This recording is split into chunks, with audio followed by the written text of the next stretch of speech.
desnaturalizar estas propuestas y volverlos un caos. Son las 7 horas con 47 minutos, 7 horas con 47 minutos y es momento de dar paso a nuestro primer invitado.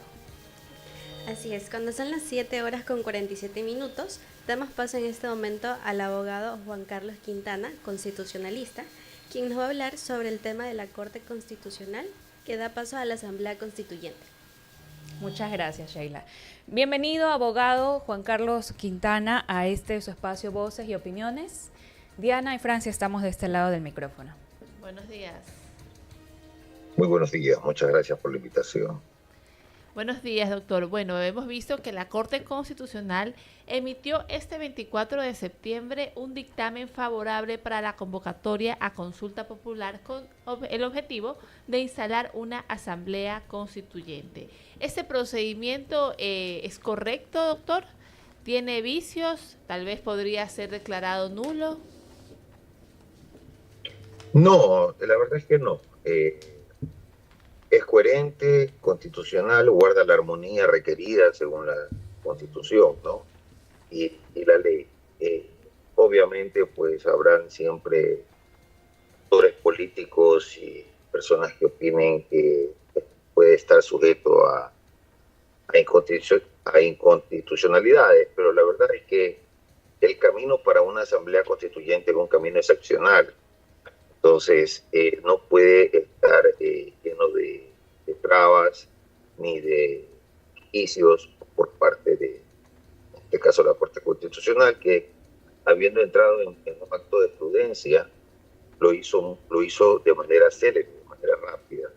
Entonces, efectivamente no goza de ningún problema, no tiene ningún, vamos a decirlo por alguna manera, algún obstáculo para que continuar y que el constituyente, en este caso el pueblo ecuatoriano, pueda ser consultado. Hay quienes piensan, doctor, que la Corte Constitucional cambió su modo de pensar o su posición respecto al Ejecutivo luego de esta pugna entre el Ejecutivo y la Corte Constitucional a propósito del posible juicio político a los jueces de esta Corte, ¿no? ¿Esto podría ser una buena lectura o está equivocado?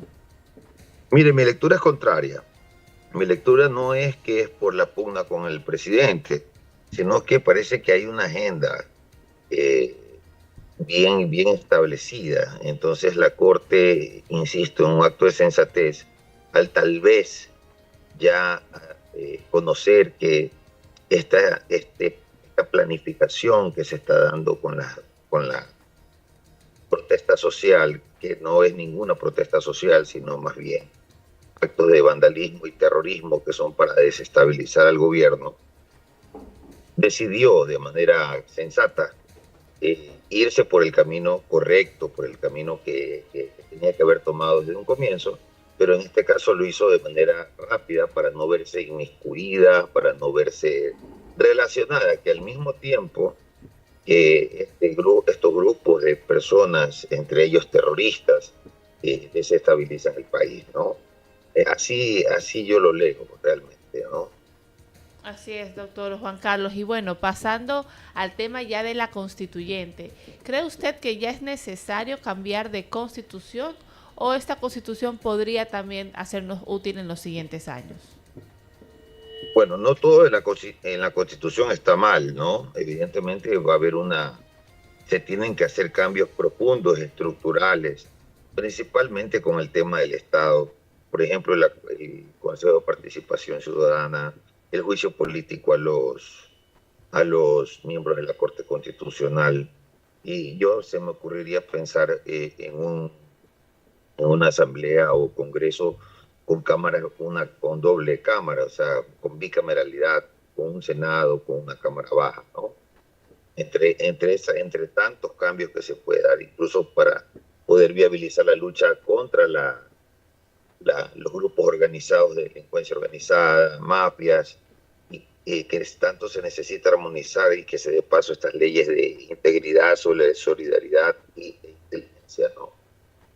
Son las 7 horas con 52 minutos, amigos oyentes de la 96.9 FM, y estamos en diálogo con el abogado Juan Carlos Quintana, quien es especialista en constitucionalista, hablando sobre este paso que ya dio la Corte Constitucional a la Asamblea Constituyente, bueno, en este caso a la consulta que se realizará en noviembre. Y respecto a esos procesos, sabemos pues que no es algo de un solo paso, ¿no?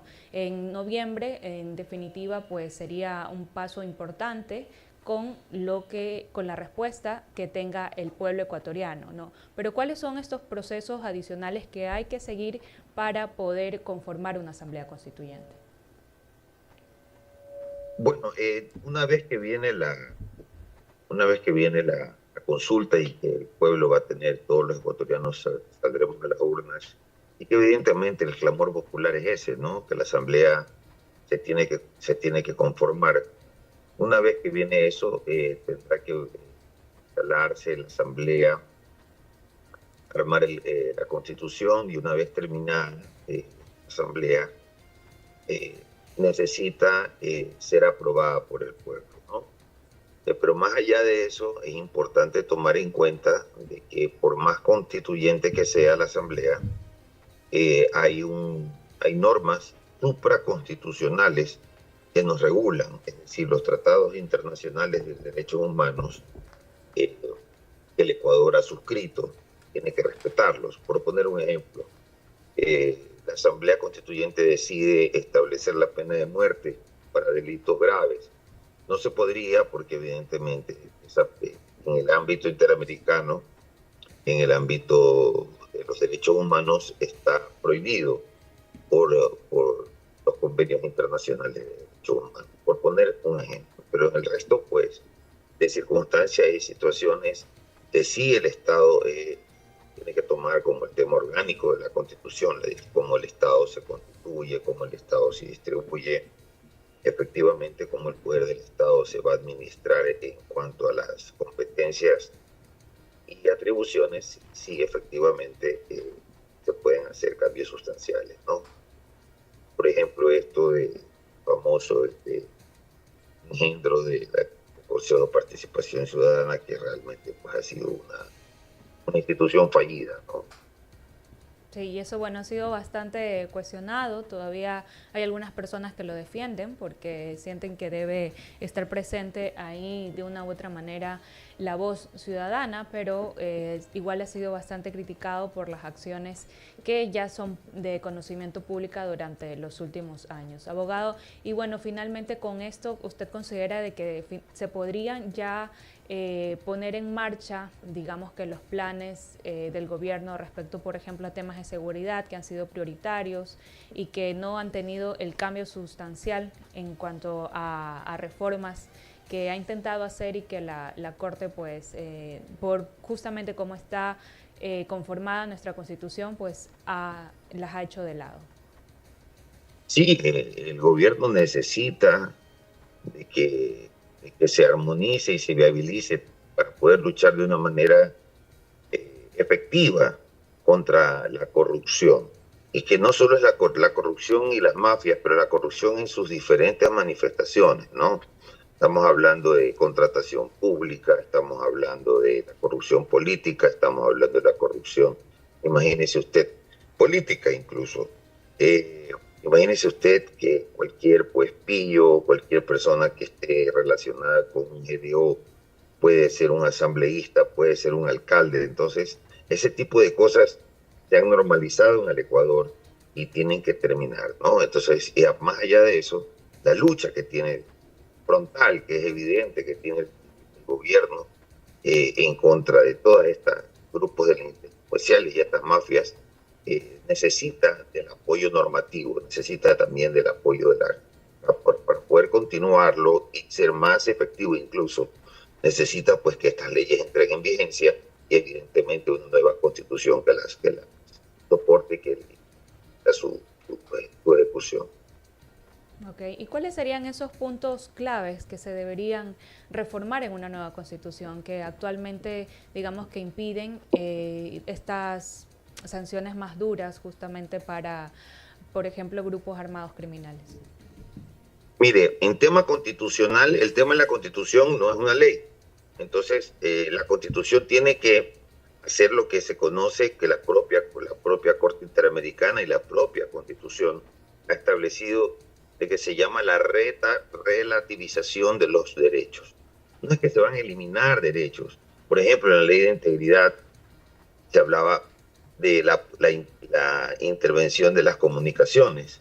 Efectivamente, pero es que esa intervención no se puede utilizar más que para uso de inteligencia, más no para usos dentro de procesos judiciales.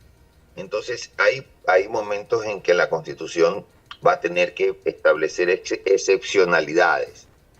Asimismo, por ejemplo, con este azote que a los jóvenes los utilizan a los menores de edad de gatilleros, estos grupos de delincuencia organizada, ellos tienen que ser juzgados bajo las normas, también dependiendo del delito, ¿verdad? Las normas de como que fuera adulto. Pero ¿qué resulta? De que esta normativa, si bien es cierto, sanciona, también al mismo tiempo le da la oportunidad para que el menor pueda hacer una delación, o sea, pueda delatar al que lo llamó, al que lo contrató, y al mismo tiempo acceder a penas menores. Entonces, como hay una interacción de diferentes derechos, tanto de los menores como el del derecho al debido proceso, efectivamente la Constitución ahí puede hacer una relativización y establecer excepcionalidades para que puedan operar estas normas. Es perfectamente viable. Mire, Colombia lo ha hecho y hace mucho tiempo ya, ¿no? El principio que utilizó la Corte Constitucional de Colombia y que se estableció pues en la Constitución de ellos es el principio de la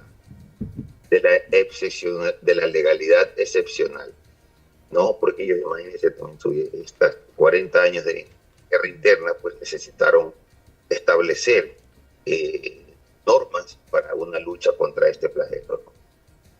Muchísimas gracias, doctor. Queremos agradecerle su presencia en este espacio y lo comprometemos también a que vuelva a venir para que nos siga explicando el proceso de la Asamblea Constituyente y sus posibles implicaciones. Muchísimas gracias, doctor Juan Carlos Quintana, experto en Derecho Constitucional. Un gusto.